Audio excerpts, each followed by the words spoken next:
Hello, and once again, welcome to Rostrevor Area Newsbite on this, the first Wednesday in the month of September. And there is no doubt about it that autumn has come in with a roar, and summer is only something now we can look at in the rear view mirror. But we live in hope that this year will soon come to an end and we'll get back to some sense of normality for 2021 and possibly a good summer to go along with it. So we'll start this week, as always, with the Sembrona's GAA club notes, and for that I will go over to Richie Reynolds.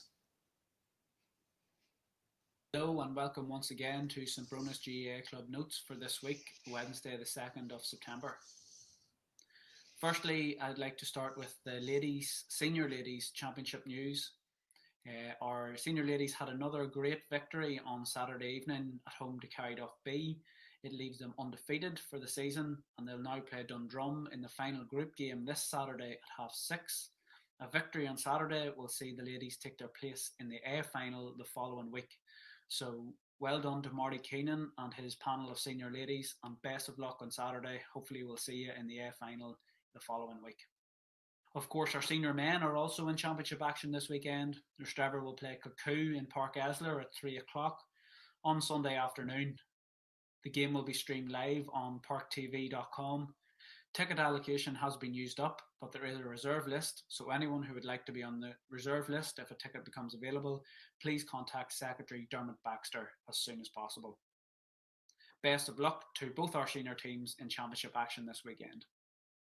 A couple of our underage teams had good wins over the last few days. Our under-16 ladies had a great victory away to Kilcoo, and our under-15s got a good victory away to Bright on Thursday evening. Unfortunately, our under-17s were beaten in the quarter-final of their championship last night by Bryansford.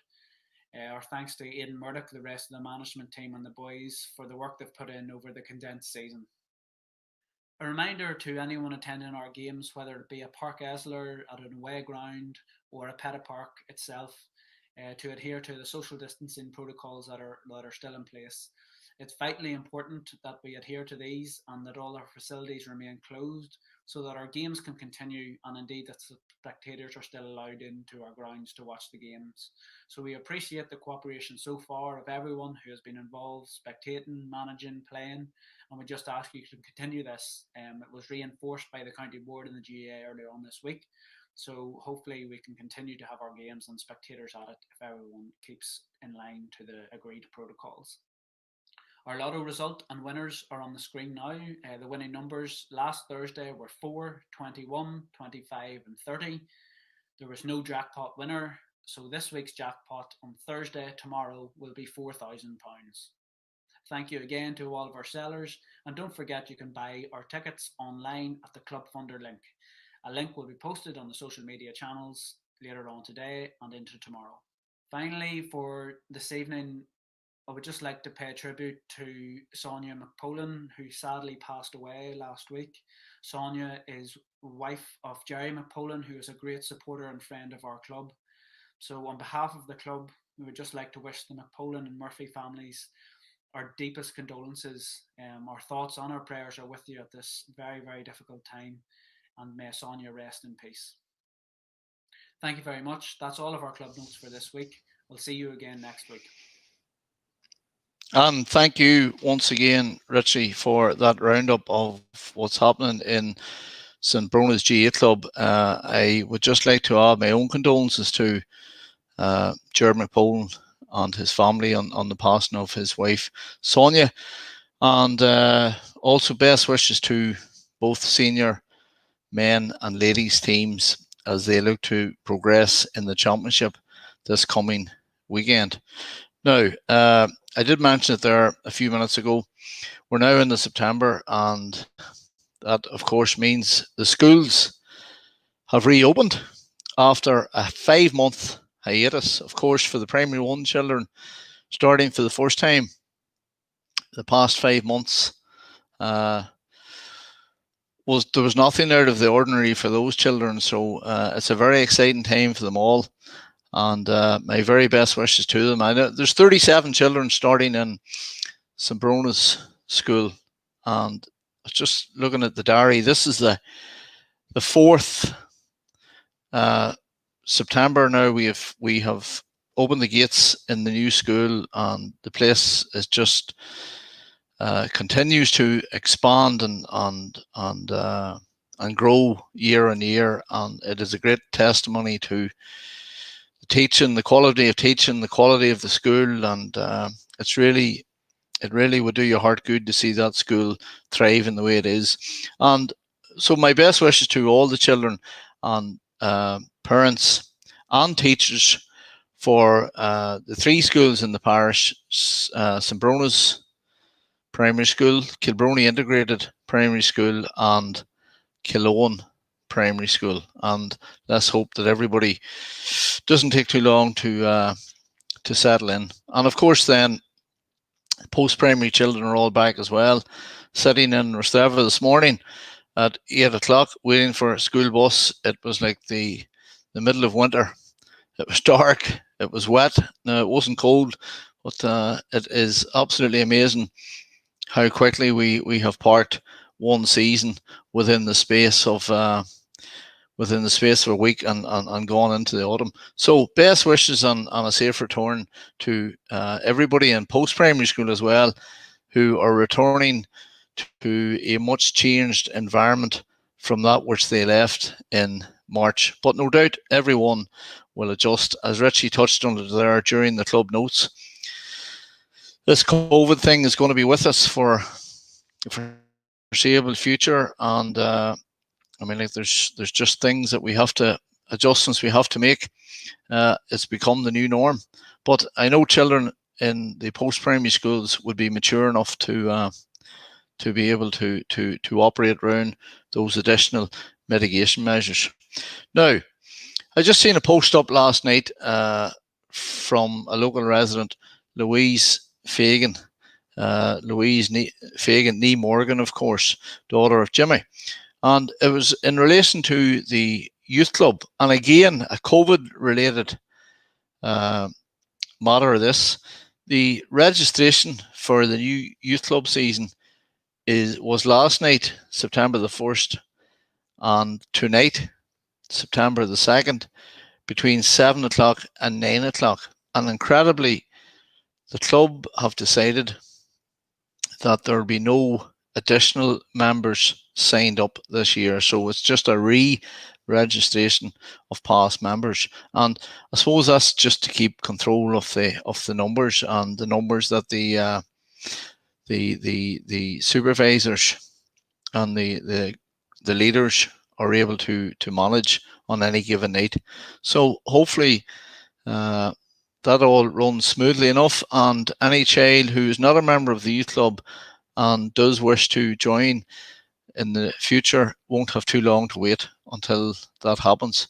And final story tonight, Cahill, relates to a much used right of way between the Newtown Road in Rostrevor and Kilbrony Valley. And I was actually shocked to be told that on a quiet day there'd be 40 to 50 people would use this right away. So that equates to hundreds of people per week.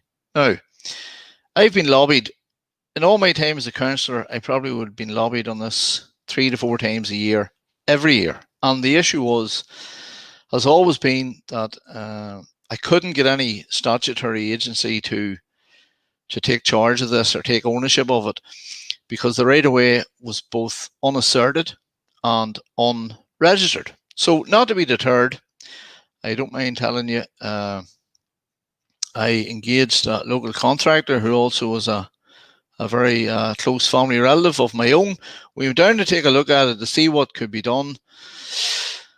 And we got stuck into it. Well, he got stuck into it along with a number of the local residents last Saturday morning. Now, the plan was we picked a bank holiday weekend on purpose, and that was to do the preparation work on the Saturday and get the concrete in on the Monday. But believe it or not, they had the whole thing done and dusted, including the concrete put in by 3 o'clock on Saturday on the same. So it really is. I'm not trying to overstate this, but it really is a transformational project that was undertaken and has been universally welcomed by the hundreds and hundreds and hundreds of people that have contacted me to thank me for the work that was done there, because it would take people from the Kilbrony area to the Ferried Lane or to the forest direction. It would be a shortcut for them and cuts out maybe a half or 3/4 of a mile in doing so.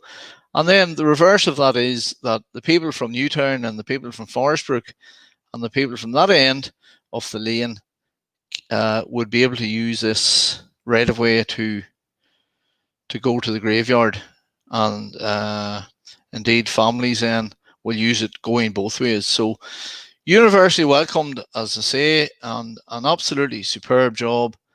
And my most grateful thanks to the local contractor, who shall remain nameless, but he's in the picture, and that man there in the skip, Ned Parr, and the local legend that is Ned Parr.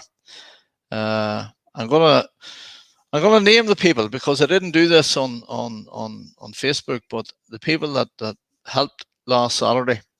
There was Jarlath Tinnelly, Keith Tinnelly, Luke Clergan, Brent McLaughlin, Paul Smith, David Hicks, Ned Parr.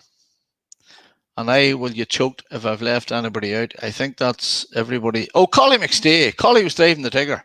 And what a job that man done. He done an absolutely incredible job. But that's one for the whole community. It was great community spirit. The community actually contributed to the cost of the materials. The contractor donated his time and plant machinery to facilitate the work, but the local residents actually come up with the readies to provide the materials like the stone and the concrete and so on and so forth.